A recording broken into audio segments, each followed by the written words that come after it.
Hi, I'm Adrian Hoban, I'm with Intel, and I've got the pleasure of serving as the TSC Chair for OSM. Now, one of the things that struck me from the previous two speakers from Francisco Javier and Cecilia is the frequency of the word community came up. And my talk here is just going to look into the architecture and the features that we've developed. But for any of you that are signing up to either use OSM or contribute to it, you're going to do the technical due diligence, and we really hope you like what you see. But one of the key things that you're going to have to assess is the community itself, because we've heard in several of the talks this morning, there's some questions asked about, what's the role of open source in a modern operator environment? And generally you get answers back like it's huge or plays a really significant portion of that. So the way that the community operates and the way that you as a user or as a contributor can work with that community is going to be a key part of the decision making. One of the things I really love about OSM is the way the community works, actually. We've got so many passionate people, innovative people that come with certainly lots of opinions, which makes the conversations really interesting, but they're well-formed opinions and they're data-driven. But the most thing is that we share this common vision. We do want to get to a production-ready deployment this year, which is a really significant goal to set for ourselves. But the fact that we share that vision and that we're so willing to work together to get to a solution that makes sense, that makes it such an interesting thing to talk about. Francisco Javier mentioned these principles. I want to bring them up again here because they really do underpin a lot of what we do. They really aren't just words here, that they are the four pillars of the way we make decisions in the Technical Steering Committee through conjunction with the module development leads and the rest of the community. And for us, it's really important that when you have things like layering, which we have to have in quite an expansive architecture, that these layers bring with them abstractions as well. You're not just layering for the sake of indirection. That you have modularity, and it's going to come through in this talk, I hope, and in the earlier talks we looked at, there isn't one size fits all, and people do need choice. So the way that we design our system for modularity is really important to us. And then, even though we show it as a fourth pillar, but really this underpins everything we do in terms of decision making, is that what we design in OSM has just enough of complexity to perform the function at hand and no more than that. It's not really about the size of the code base for us or any other measures of complexity. It's about doing something in a way that's easy to consume, that hits the goal, and does it with the minimal effort. So I guess you'll all be pretty familiar with this is a portion of the picture from one of the NFV MANO reference architecture specs. And when you start to overlay OSM on top of it, coming out in these two colors, and Francisco Javier talked to these briefly as well. Really the purpose of this slide is, it's quite a simplistic view of what we're doing, but it's to show that, yes, there is alignment with the specs that we're working, developing towards. We have an opinionated community, which is a good thing. We have taken the ideas and the logical constructs from these specs and we've formed them in deployment views here. So when we look at our resource orchestrator and our VNF configuration and abstraction layer, there are clear mappings between the things that we do in these layers and the ETSI specs. We have the addition of the Network Service Orchestrator, which is a really important component because what that does is it adds in the key component of service orchestration to that ETSI reference architecture. And again, coming through all of this, is you see the amount of light blue colors there. The amount of things that we interoperate with is really kind of one of the key differentiating characteristics of OSM. The fact that we've extended our support for the VIMs now with the AWS plugin, and I'll talk to that more later, as well as the addition of ONUS from the SDN controller side, so adding to what we already have got with Open Daylight and with Floodlight. And for me, it's not so much that these plugins exist right now, it's that by showing how these different plugins work, we're actually testing out the flexibility of the plugin model itself. And that's what's really important because there will be customization when people take this into production. And you do need options for how you can plug in different solutions that we may not have yet in the OSM community. And by stressing out these different types of Vim environments and these SDN controllers, we're helping to make sure that the plugin model and the framework that we've put in place in the core of OSM will most likely work no matter what your deployment type is. So we have got that design time scope in here and the runtime scope, and it's really important that that we're working to address the needs of the different actors that exist in the operator community. From the network service designers who have to, possibly months before deploying a network service environment, need to get up and running with the tooling to figure out how they're going to design that network service, how they're going to lay it out, what the VNF components they want to integrate with. So our design time scope is all about addressing the needs of those users. And then the runtime scope, think of the folks in the network operations centers who actually have to deploy and run and manage this environment. And that they're getting the right feedback, the right interfaces to it at a simple enough level that they can do what they need in what really is a very complex environment. By that I mean the overall scope of an operator's environment. So that OSM is offering up the right interfaces so that they can do their job with the minimal fuss. Now, while we show that very simplistic view, I did want to give a brief moment to kind of lift the lid a little bit on what's happening in OSM. And what I'm showing here is the components really of the service orchestrator. We don't tend to, particularly in not these type of talks, dive into this, but this is really just to give folks a feel of what's happening under the hood. So within our service orchestrator component, of course you've got an API service and endpoint management for programmatically connecting to OSM and driving the functionality you need. There's a network service composition engine. Now this is really where we're leveraging some of the value of having a model-driven architecture within OSM. So this service composition engine is looking at the network service and the VNF descriptors that you've created through the GUIs, and as it's composing that, validating that it actually works in accordance to the specs, the Yang models that we've implemented. The service orchestrator then is taking the role of the lifecycle management functionality. And in that context, it's running all of the service primitive related operations and making sure that as we drive things through the resource orchestrator side and the VNF config and abstraction side, that what you're left with is a cohesive deployment solution. In here, you've got catalog management as you'd expect in your config data store. We need to deploy in a resilient way, so you want to have persistent state on the type of the state that the network is in, so we need to be able to store that. And then the plugin models that we've got to support the different types of VNF config abstractions that you might want to support in the future, and the different types of resource orchestrators you might want. But what's really important is that it's decoupling the system, so we have that layering and we have that abstraction that we're looking for. Underpinning everything we do in OSM is our data model. That is aligned with the ETSI NFV information model. But really I'm calling it out here in particular because this is a model-driven architecture. This is an architecture that uses Yang-based models at the back end as their schema. So as we make advancements in the model and update that, you can see those updates permeating through the system really quickly. Looking down at our VNF configuration and abstraction layer, now this is the part of our architecture that is responsible for day one and day two style configuration. So every environment is going to be dynamic by very nature, so we really need the components we have got in here to leverage or to be able to drive that dynamic configuration through the system. And we're really fortunate to be able to integrate with Juju, which is well-established application modeling framework. So it gives us that ability to go and drive configuration data as well as actions and events into the VNF infrastructure. The resource orchestrator that we talked about, which an incredible amount of flexibility built in by design in terms of how it integrates with different SDN controllers and different Vim plugins. And it was already mentioned a little earlier, and in particular I want to call it out here, is the fact that the resource orchestrator can go direct to the SDN controller environments.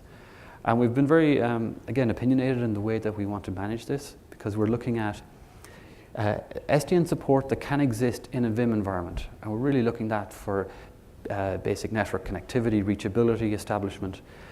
But sometimes, as Francisco Harvey mentioned, there are times when you need to get directly to the SDN controller and you need to start doing things that you may not have access through the Vim interfaces. So having that direct plugin from the resource orchestrator opens up that flexibility.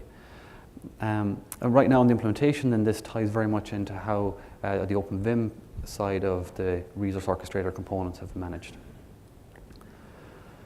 Then layering in on top in terms of our user interface module. This is where we'd expect a lot of people can interface with the system, particularly looking at it from a GUI perspective. There's the typical account management type stuff, everything you need to set up as an administrator and make sure you've got the right access permissions. You've got the Launchpad tool, which is our mechanism for getting into the environment and actually running all the commands through the graphical interface. And there's a new addition from Release 2 called the OSM client, which is a Python functional library, very similar to something like the OSM client in terms of how it works. So if you're familiar with that, I think you could adapt pretty quickly to this. Now, one of the really interesting things about that client is this gives you a really fast way to get up and running with OSM and use the most important or most commonly used pieces of functionality in the system. Then moving over towards more the design side of the house, looking at the VNF package generator. So all about how you create that VNF itself. And looking to the success we've had with plug test, you can see that that type of capability in conjunction with updates we've made in the VNF Composer suite and the Network Service Catalog Management suite, that really helps you get up and running really quickly with OSM and to do it in a way that's not error prone. And then, if you think about the context that we talk about getting to production readiness, then modern software development environments, they use a continuous integration, continuous development process. And for us, this is a really important aspect of development in OSM, is that our DevOps environment. One thing we can be really grateful to ETSI for, in fact, is in their work and helping to set up modern tooling that any good open source community can leverage. So we've got all the tools we need to be successful. One that we make particularly strong use of in the CI/CD process is Jenkins, and we've got modules for how we run all of the various testing environments that we've got for the different parts of OSM from the different modules we're looking at here. And one of the things that we're really proud of, in fact, is the ease of installation through that one-click installation tool. So with that said, I want to take you through some of the features that we've developed for OSM. Now, first up is interoperability. I won't labor the point on why we want to do interoperability. It's been well covered already. But plug test was a particular success for us. If you look at the number of VNFs, so I think there was around 15 in that list. There was maybe 11, 12 NFVI plus Vim environments. So going through all of that, that gave us a lot of learning. And in fact, honestly, from the TSC perspective, it was a decision we had to make: is do we invest in that type of learning, or do we go off and develop some new cool feature during release 2? And we took the pragmatic approach and said, no, let's go and take this opportunity. Let's integrate with all of these environments and find out what we really need to know, what is really missing and where are the defects. And that's actually an important point about finding out where the defects, because one of the things that we're being maniacal about is keeping a check on our technical debt. So the defects that were discovered during that phase have already been addressed for release 2. We want to stay on top of this so that you are getting a robust production-worthy system. The AWS plugin is something really happy to see coming into the community. One of the benefits of this is that it's now opened up a whole set of opportunities for early users to OSM, so you can try out basic NFV testing. You can do it in a way that you don't have to get your new Vim environment up and running. You might wonder, why is that a concern? It actually is a concern because many of the questions we get on the mailing list that might start off being, hey, here's this OSM installation problem, actually turns out to be a Vim problem, something to do with config space there. So you know what, getting up and running with something like an AWS quickly, learn OSM, understand how to use it, with the future possibility that we're very keen to invest in terms of getting towards that hybrid cloud type of capability and all of the other deployment options that comes. A really powerful addition for us. Looking at something like multi-disk support, again, one of the learnings from plug test was that there are VNFs that need multiple disks. So we've got the ability to create ephemeral disks in the Vim environment or to leverage existing cloud images. Staying on top of the interoperability here, and you look at OpenStack next, and you say, hey, if you rewind back to the Mitaka release in April 2016, the Keystone project, which is involved in all the authentication and authorization. So they said, this V2 API is going to be deprecated by, I think it's the H1 next year, H1 18. So we've already put in place the V3 API framework so that we can stay up to date with the latest advancements in the VIMs. It's on V3.3 right now with OSM support. And that's actually important too when you look at the flexibility from the amount of OpenStack environments we integrated with during plug test. Being able to support up to V3 clearly helps with that.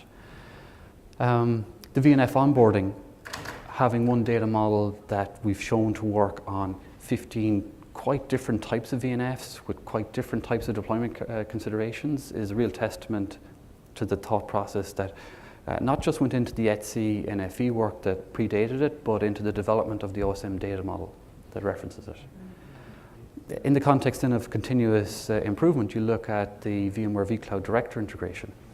And so with the NFV 1.5 and 2.0 products, which is now supported through OSM, a number of interesting and important improvements have been added here, like the OVF packaging tool.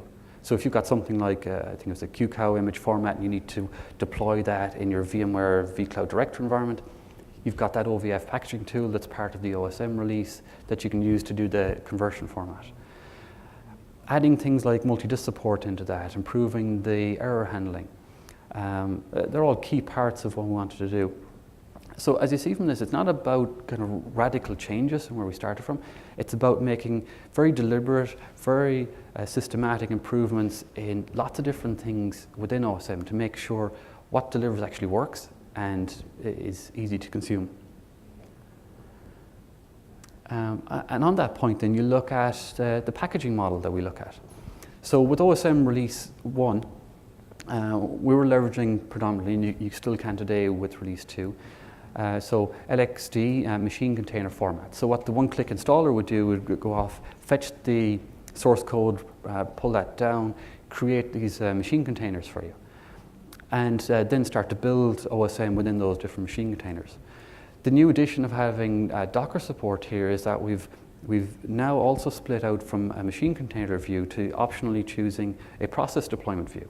So that allows you to go deploy with Docker images, choose in different ways how you might want to install and distribute the system in your environment, choose potentially, even though we haven't stressed this portion out yet, but how you might want to use container orchestration engine technology as part of your resiliency framework. That's certainly something we'll be looking more at from Release 3.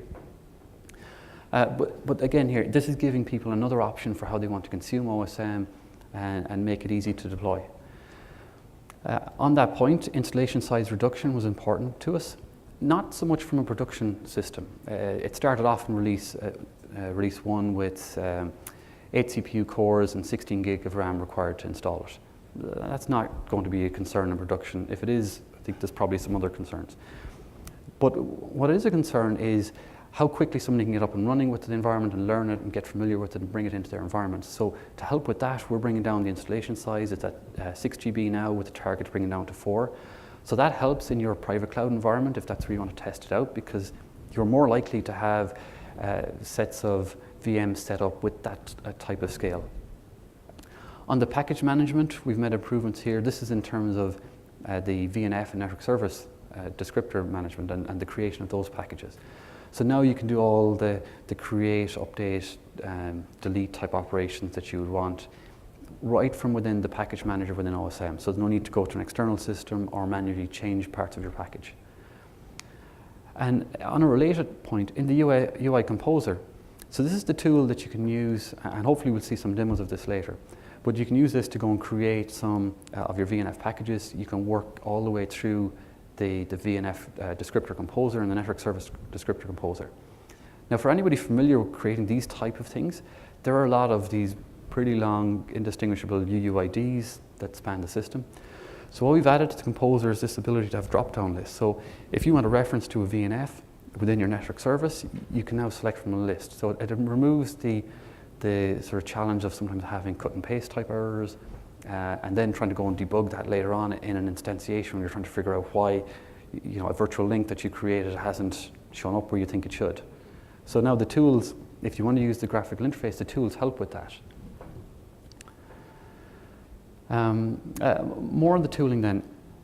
When you look at the way that you would, let's say, traditionally talk to something like a physical network function, it's quite common to use an SSH or telnet session, something like that, to go and access that application. It's similar in a VNF context. You can still use SSH and telnet, But one of the things you might also want to do is, in more cloud-like model, perhaps use something like VNC or Spice. So if the Vim offers up that functionality and it can provide up the URL we need into the MANO environment, we can expose that access to you now. So from the graphical user interface, you can just do one click and instantly access the VNF console. Be that a management console, or if you're maybe in a debug mode and you want to get to multiple VDUs within your VNF, assuming the Vim provides it, now you have a very easy way to get access to all of those. On the remote labs, so we've kind of mentioned a little bit about this already in terms of the benefit of having these remote labs. One of the, well actually I want to call out the two additional labs we've got. We've got a VMware vCloud Director now permanently connected. We've also got a Wind River Titanium server-based environment permanently connected to the labs. So one of the interesting things here about this isn't just that we've got a CI/CD environment now that can go and remotely connect to all of these different types of environments, but you're also stressing that if you have your MANO solution running in one data center in one part of the world, let's say, for the plug test, we were running some of that in France, and then you've got other data centers right the way across the globe, like we had one of the VMware ones, I think, was in Toronto. So think about that in a 5G context, what it means. Where you might have distributed data centers, and I'm sure we'll hear more about that this week. So in that context, we're already starting to test out the behavior of open source MANO as this orchestration environment that could be centralized, connecting remotely to data centers as you may have in a very distributed model. Cloud init next. So this is a really interesting one for me because it actually points to some of the flexibility in the community. So I mentioned that VNF config and abstraction layer that we've got. Now, VCA is our part of the architecture that we want to use to go drive configuration data into your VNFs and do that in a managed way. So as you're using your network service orchestrator to go and deploy configuration in an environment and then subsequently run day 2 config and change things, we've got a module that we're driving all of that config through.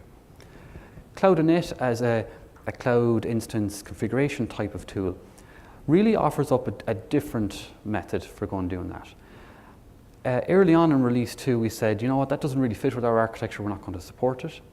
But when we got through plug test, we realized, well, actually, you know what, there's still quite a few VNFs who haven't updated to our model yet. They still do need cloud init. So we were flexible enough to say, okay, so not really fitting with the architecture, we'll provide a path for you to get that there. We'll say we really only support certain aspects of it, primarily pre-boot configuration, and we want to drive that through our resource orchestrator because that's the right place in OSM architecture to do that type of thing.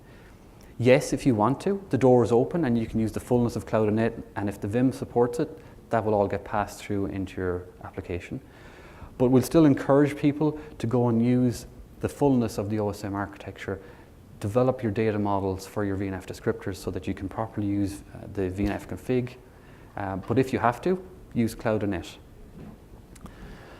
And then another one in the usability context is the common logging and exception handling. So the idea that you're not debugging multiple separate components, you're debugging one environment, and the logs and the error handling and the messages that you get out of the system should be cohesive and easy to understand.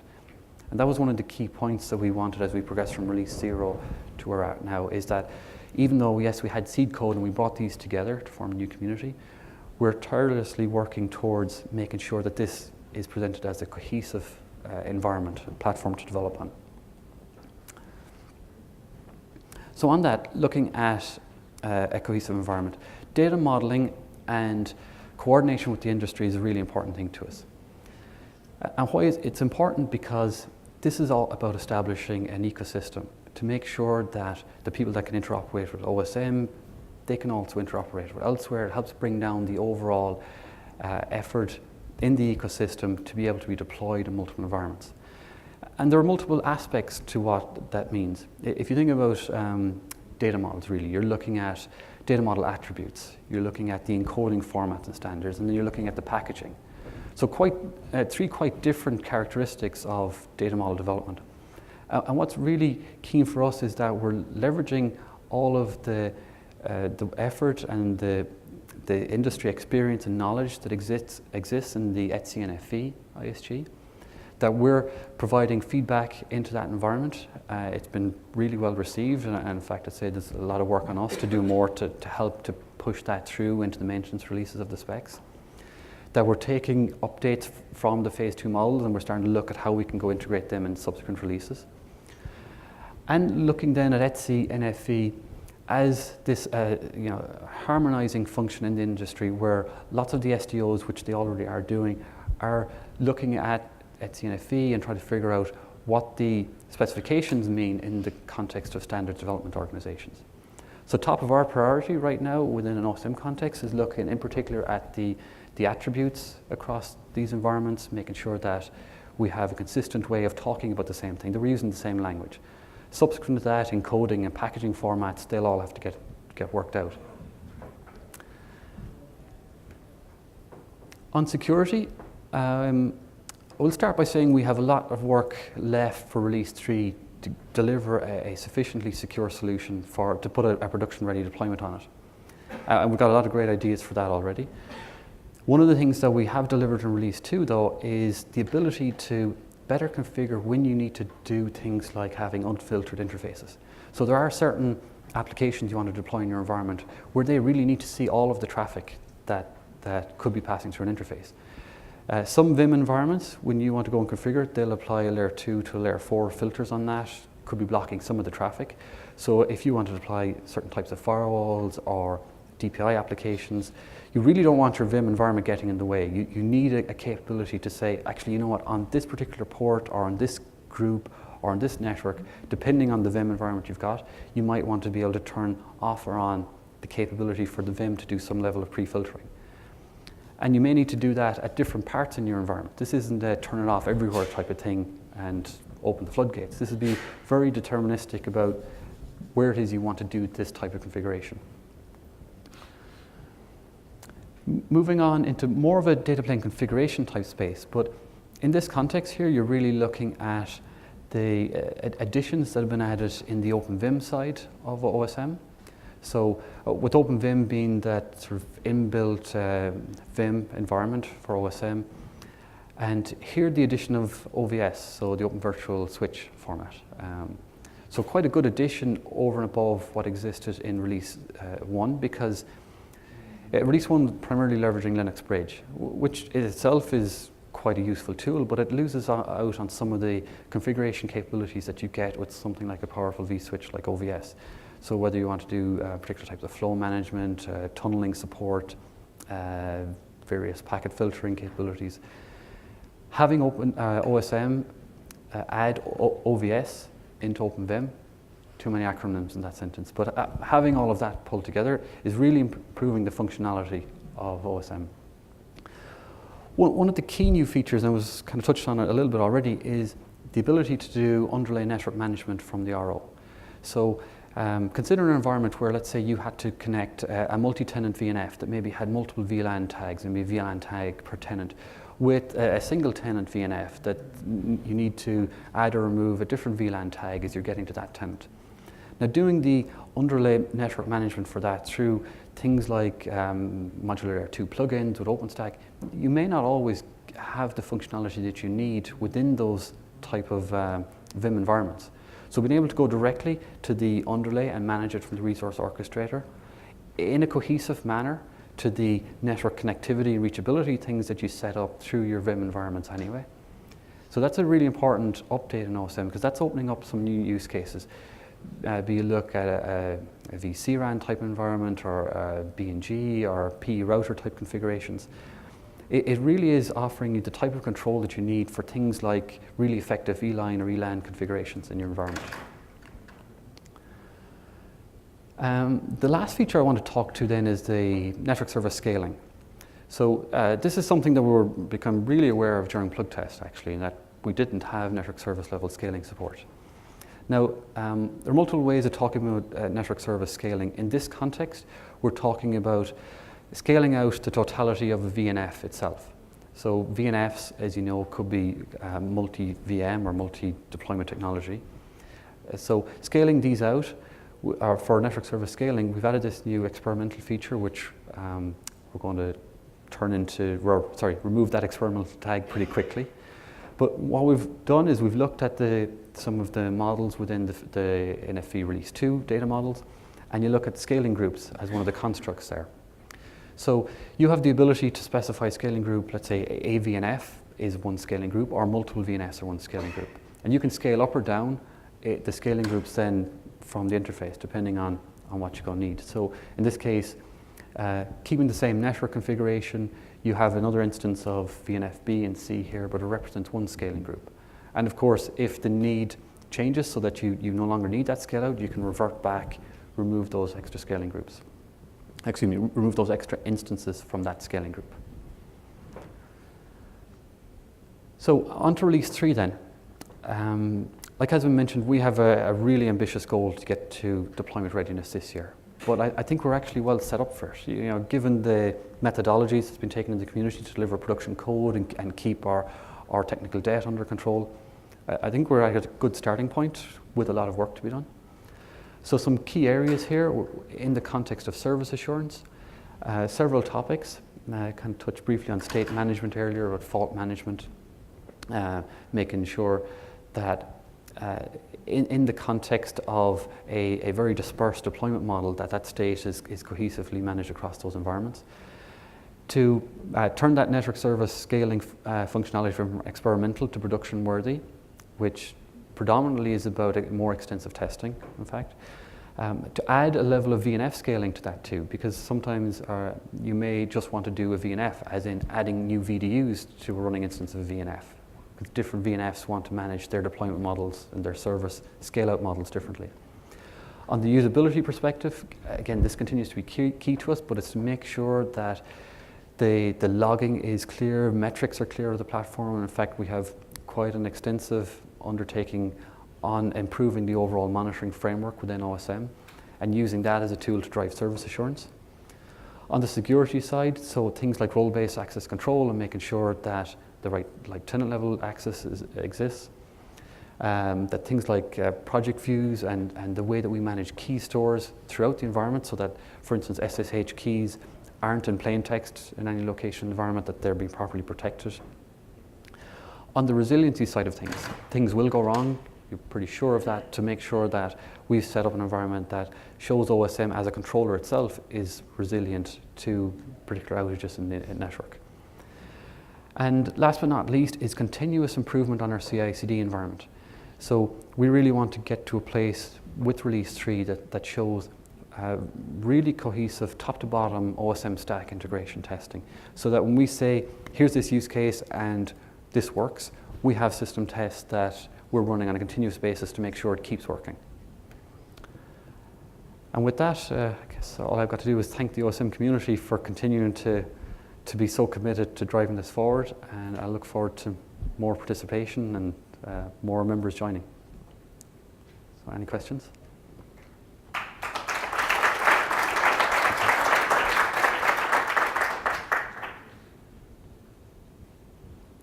Hi. So you were talking about continuous integration and continuous delivery, but only in the scope of open source MANO itself.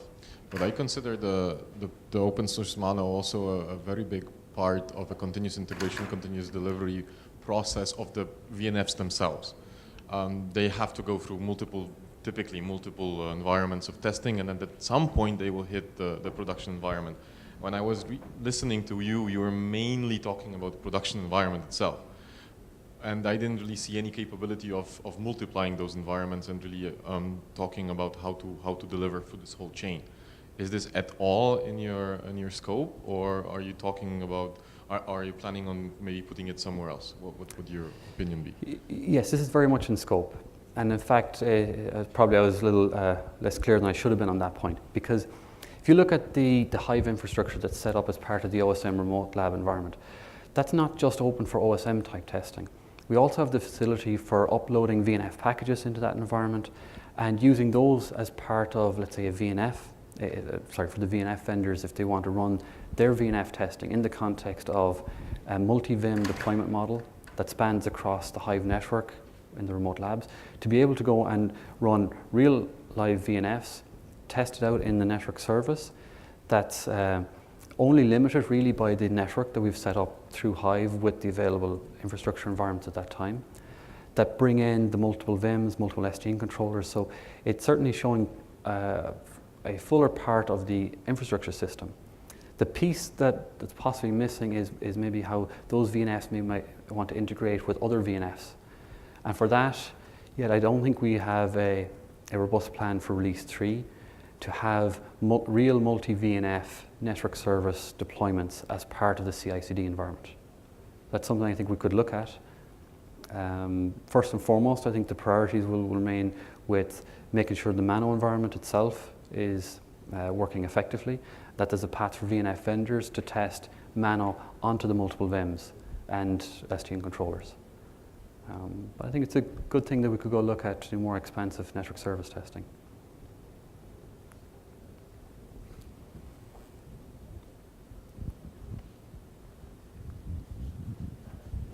For the VNF onboarding, do you have a specific SDK or specification for onboarding process? Yes, so for the VNF onboarding, there's multiple parts to it really. There's a VNF package creation tool, which you can use that helps you create the actual package itself, the format of all the files within that package.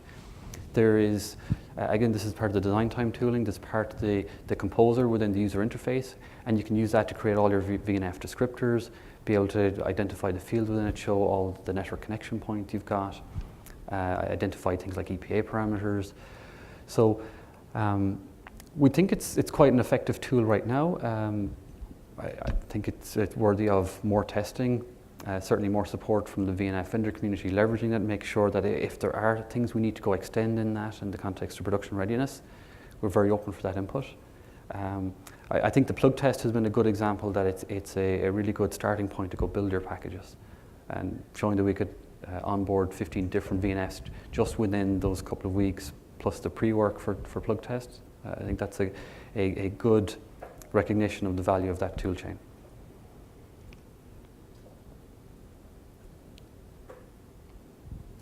Okay, I think that's it. Thank you very much, everyone.